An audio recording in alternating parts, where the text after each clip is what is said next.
大家好啊，歡迎嚟到廣東話學英文記憶法。今日我哋要學嘅生字係暴龍，大家一齊嚟聽下暴龍嘅英文字典發音係點讀。Tyrannosaurus, Tyrannosaurus, Tyrannosaurus, Tyrannosaurus。聽完字典嘅讀法係咪好似好難咁呢？唔緊要，我哋一齊進入圖像記憶法。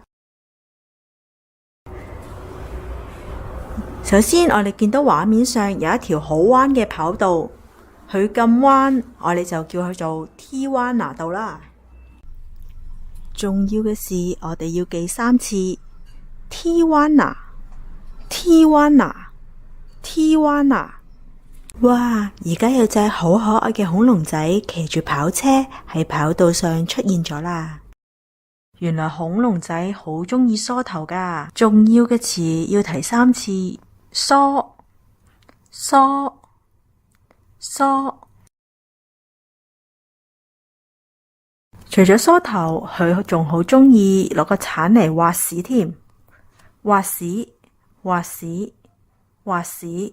好啦，各位，我哋將所有嘅廣東話諧音，所有嘅連接詞連接晒佢，然後再聽一次字典嘅詞 Tyrannosaurus，進行反覆練習，係咪 OK 啦？我哋嚟個小測驗啊！大家仲記唔記得呢個詞點讀啊？好啦，多謝收睇，下次見，拜拜。